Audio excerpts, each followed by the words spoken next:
Você está prestes a descobrir os 5 graves pecados que desagradam a Deus e como você pode evitá-los para melhorar sua vida espiritual. Neste vídeo, não apenas identificaremos esses pecados, mas também exploraremos suas implicações e ofereceremos dicas práticas para se manter longe deles.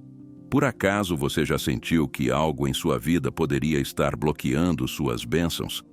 Você já se perguntou se suas ações poderiam estar desagradando a Deus sem que você perceba? Este vídeo é crucial para quem busca a paz espiritual e uma conexão mais profunda com o divino. Assistir a este vídeo não apenas iluminará seu entendimento, mas também o equipará com o conhecimento necessário para fazer mudanças significativas em sua vida. Vamos direto ao ponto, sem rodeios, garantindo que cada segundo deste vídeo acrescente valor à sua jornada espiritual. Você está pronto para enfrentar esses desafios e transformar sua vida? A Bíblia afirma: aquele que pratica o pecado é do diabo, porque o diabo é pecador desde o princípio. Para isto é que o Filho de Deus se manifestou, para destruir as obras do diabo. Primeira carta de João, capítulo 8, versículo 3. É crucial compreender que qualquer pecado é danoso para a alma, nos afasta da presença de Deus e conduz à morte espiritual. Reconhecer e arrepender-se de todos os nossos erros é essencial. Neste vídeo vou apresentar 5 pecados comuns que são altamente desagradáveis ao Senhor. Primeiro pecado: a mentira. O rei Salomão expressou em seus provérbios: o Senhor detesta os lábios mentirosos, mas se alegra com aqueles que falam a verdade. Frequentemente, justificamos pequenas mentiras como inofensivas, que não têm nada demais. Mentimos no trabalho, ocultamos informações do cônjuge para evitarmos brigas, enganamos amigos. Entretanto, a mentira é destrutiva. Ela quebra relacionamentos, causa injustiças e pode ser letal, como ocorreu com Ananias e Safira. A Bíblia relata que este casal contribuía com a igreja após a ascensão de Cristo. Uma vez, venderam um terreno para apoiar o ministério, mas retiveram parte do valor e ocultaram isso de Pedro. O Senhor então expôs a mentira ao apóstolo e o custo foi extremamente alto para eles. Está escrito: Pedro então questionou: Ananias, por que Satanás tomou seu coração, levando você a mentir ao Espírito Santo e reter parte do dinheiro da venda? Não era sua propriedade? E após a venda, o dinheiro não estava sob seu controle? O que o fez pensar em fazer isso? Você não mentiu aos homens, mas a Deus. Ao ouvir isso, Ananias caiu morto. Um grande medo se abateu sobre todos que souberam do ocorrido. Prosseguindo a leitura, Safira também persistiu na mentira. Os próximos versículos detalham o fim dessa trágica história de mentiras. Pedro perguntou: por que vocês conspiraram para testar o Espírito do Senhor? Olhe, os que sepultaram seu marido estão à porta, e eles também a levarão. No mesmo instante, ela caiu morta aos pés dele. Observem que Ananias e Safira não faleceram por reterem parte do dinheiro, afinal o dinheiro era deles, mas por terem mentido a Pedro sobre o montante total recebido na venda. Eles afirmaram que ganharam uma certa quantidade, mas na verdade ganharam mais. O erro deles foi ter diminuído o valor que teriam recebido e assim parecerem que tinham doado todo o valor. Além de um ato de mentira, também foi um ato de vaidade. Eles queriam ter se passado como muito devotos e generosos aos olhos das outras pessoas. Porém, se esqueceram que Deus sabe de tudo. É simplesmente impossível mentir para Deus. Isso ilustra a seriedade de uma simples mentira e o perigo que ela representa. Portanto, abandone esse pecado imediatamente, pois o Senhor abomina lábios que mentem. Opte por Cristo, pois Ele é o caminho, a verdade e a vida. Segundo pecado, o egoísmo. Na sua epístola, o apóstolo João declarou: conhecemos o amor porque Jesus Cristo sacrificou sua vida por nós. Devemos também sacrificar nossas vidas pelos irmãos. Se alguém possui meios materiais e vê um irmão em necessidade sem se compadecer, como o amor de Deus pode habitar nele? Meus pequenos, amemos não só em palavras, mas em ações e em verdade. No tumulto da vida diária, facilmente sucumbimos ao pecado do egoísmo. Nos preocupamos tanto com nossas próprias questões que esquecemos dos necessitados, que precisam apenas de um gesto de ajuda. Muitos pensam: o problema daquela pessoa sofrendo do outro lado da rua não é minha responsabilidade. Alguém ajudará. É dever do Estado. Irmãos, não é possível terceirizar algumas responsabilidades. Não é porque pagamos impostos que podemos ignorar o próximo. Muitas vezes o amigo que está ao nosso lado não precisa de dinheiro, mas apenas alguém para conversar. Não se esqueçam, ser amigo também agrada a Deus e é uma forma de fraternidade e evangelização. Proclamar-se cristão sem praticar os ensinamentos de Cristo é inútil. Caso contrário, é apenas mais um entre os religiosos, como aqueles da parábola do bom samaritano. Em Lucas capítulo 10, Jesus conta sobre um homem que, viajando de Jerusalém para Jericó, foi assaltado e gravemente ferido. Posteriormente, um sacerdote, um levita e um samaritano passaram por ele.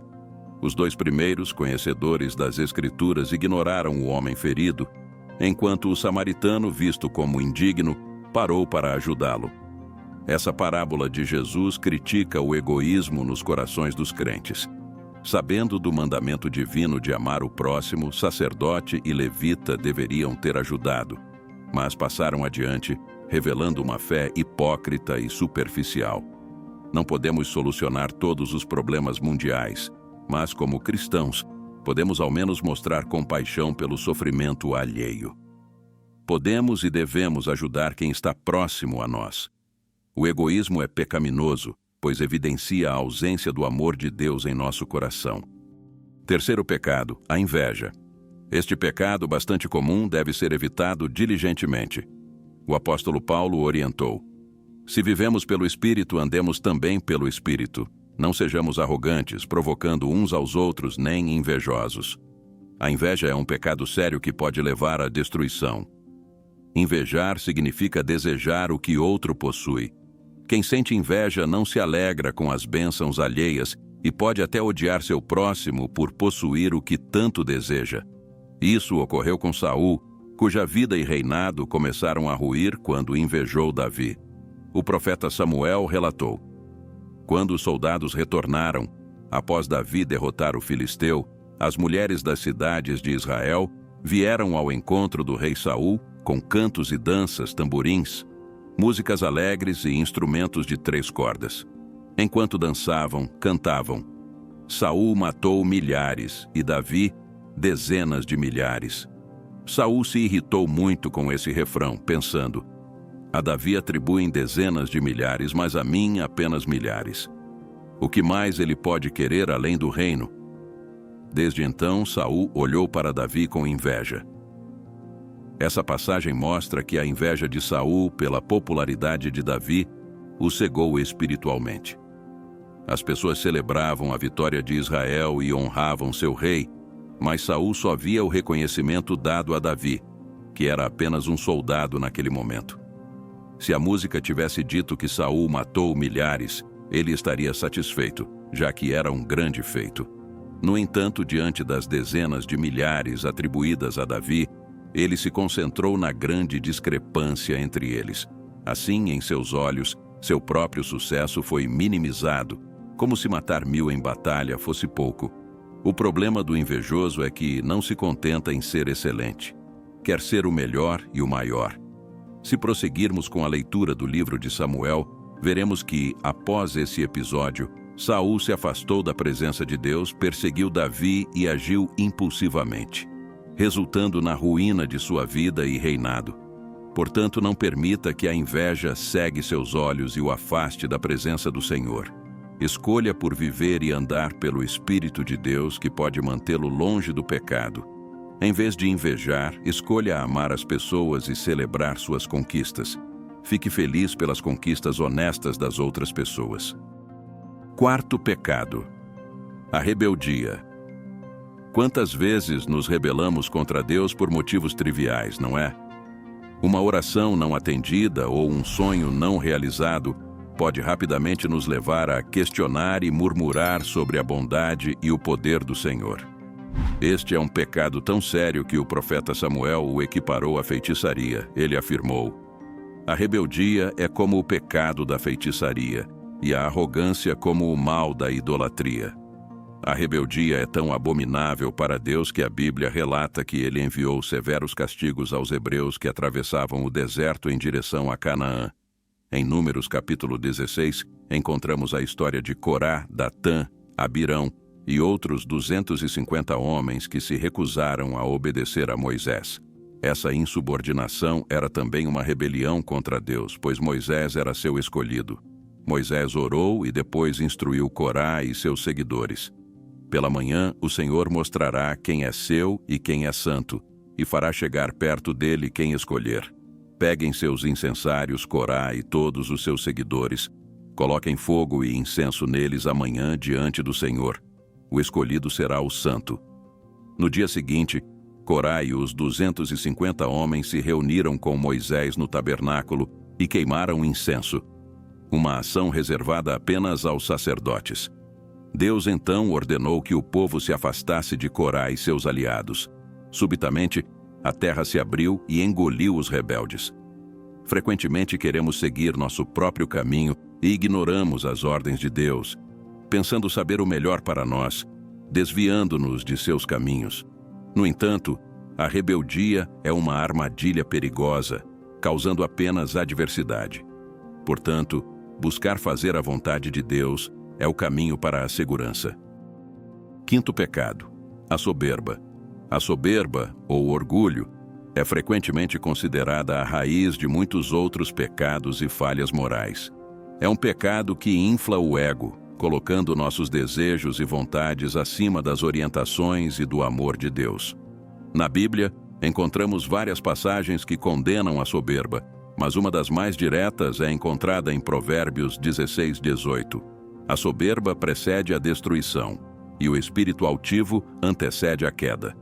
Este versículo nos alerta sobre como a arrogância pode nos levar a um caminho de ruína e separação de Deus. Ele nos ensina que colocar a nós mesmos em uma posição de superioridade, sem considerar os outros ou Deus, nos leva a erros e falhas que podem ter consequências devastadoras. Entender a seriedade da soberba nos ajuda a reconhecer como esse pecado pode estar presente em nossas vidas, muitas vezes de maneiras que nem percebemos. Pode ser na forma como tratamos os outros, como falamos sobre nós mesmos ou até mesmo em como nos comportamos diante de desafios. É crucial refletir sobre nossas atitudes e buscar humildade, uma qualidade muito valorizada na Escritura e essencial para uma relação genuína com Deus. Se você tem cometido esses pecados, é importante abandoná-los o mais rápido possível. Lembre-se de que o Senhor te ama imensamente e deseja que você viva em comunhão com Ele. Portanto, arrependa-se dos seus erros e acredite que apenas Deus pode transformar sua vida. A confissão e o arrependimento não são apenas um dever, mas um ato de reencontro com Deus. Uma oportunidade de limpar a alma e reiniciar com um espírito renovado. O ato de se confessar transmite a seguinte mensagem: por mais que erremos, a possibilidade de redenção está sempre ao alcance. No entanto, é importante entender que o pecado não é apenas sobre reconhecer falhas, mas sobre crescer a partir delas. Cada pecado nos lembra da nossa humanidade e da necessária humildade que devemos carregar em nosso dia a dia. Em um mundo cada vez mais voltado para a perfeição e a realização pessoal, a aceitação de nossas imperfeições pode ser um caminho poderoso para a verdadeira compreensão de si mesmo, mas sempre sem perder a vontade de não voltar a pecar. Se você apreciou esta mensagem, inscreva-se no canal e compartilhe este vídeo com seus amigos. Deus te abençoe.